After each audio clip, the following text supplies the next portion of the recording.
be a very, very strong case. And I know you won't accept it because of your hateful biases, but let's see if you can try thinking rational. The call for Joe Biden is it, who was it called by? Oh my goodness, all the networks. Wow. All the networks. We have to forget about the law.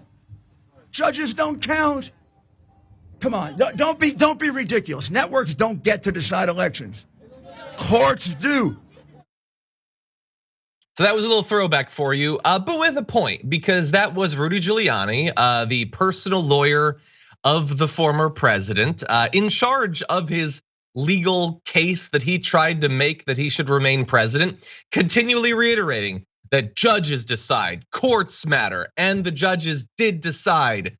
In dozens and dozens of cases, they failed, and that's why he's not president right now. But this is not this story is not necessarily about the legal case. It's about doubling down on your mistakes. The first mistake is to put Rudy Giuliani in charge of your legal defense as you try to remain president. And then he fails.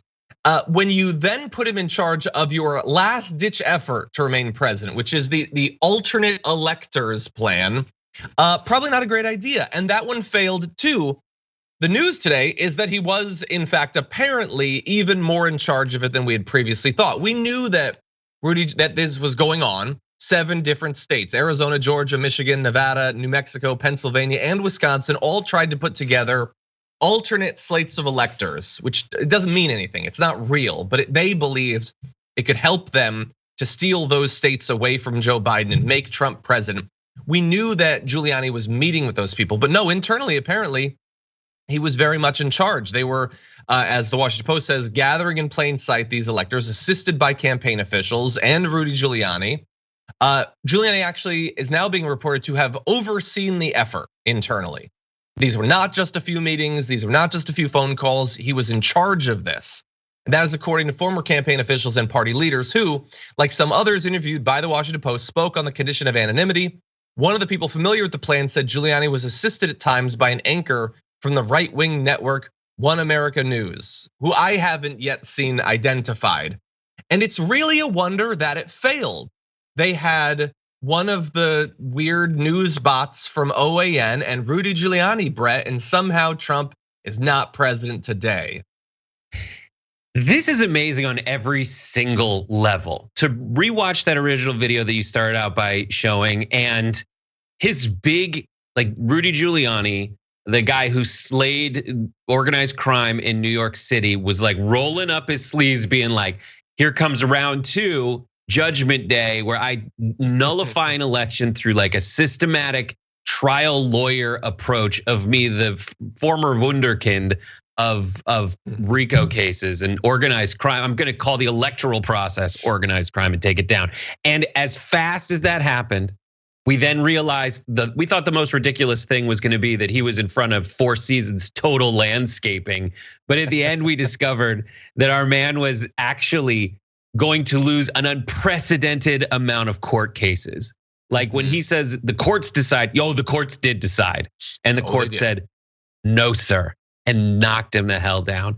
And now all this extra things that we're learning about the way in which the Keystone cops fumbled every single bit of this is just nectar. Or it would be nectar and delicious if it weren't so horrifying in terms of what it might spell the next time around. Yeah, and it leaves me with a question that I will ask, I don't know, America, I guess. I don't know, the audience, the justice system, the Democrats. So is this all just frowned upon? Is it not actually illegal? Is it really just frowned upon to try to overthrow an election? Like when we've heard that coups are bad our whole life, maybe we weren't asking specific enough questions about what aspect of a coup actually makes it illegal. Because we knew that they were involved, we knew that this was happening. Now we know that he was in charge, that it was an official thing that the Trump campaign was engaged in, and nobody seems to know for sure if they broke any laws in doing any of this. It's all just cool, I guess, that they were trying to nullify 7 states' elections, disenfranchise tens of millions of Americans. And I guess it's a bad look, and that's the worst description. I don't know, Brett, it's disappointing to keep learning more about what they did wrong, but then also learning more about how little there are prohibitions against any of this stuff baked into the system. Right, I understand, and I appreciate that our legal system was designed so that the burden of proof is on the prosecutors, right? Because it should be hard to take someone's freedoms away, right? In general, when you prosecute. And for a criminal case, the burden of proof is very high. The standard of making your decision is very, very high.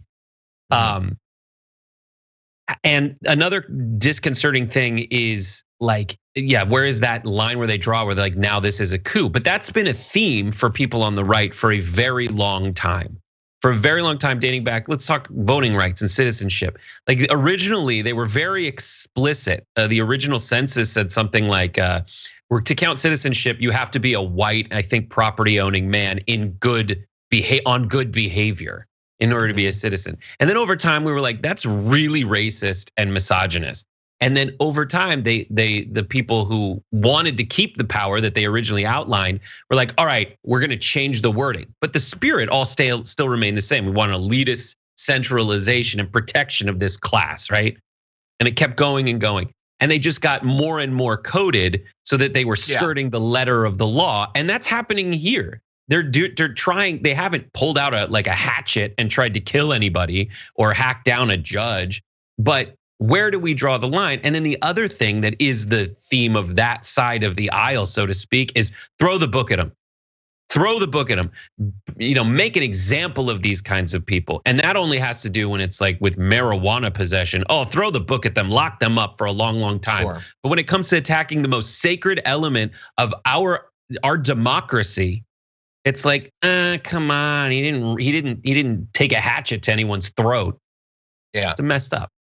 Yeah, apparently, like we're only allowed to be bothered by this stuff or do anything about it if it succeeds.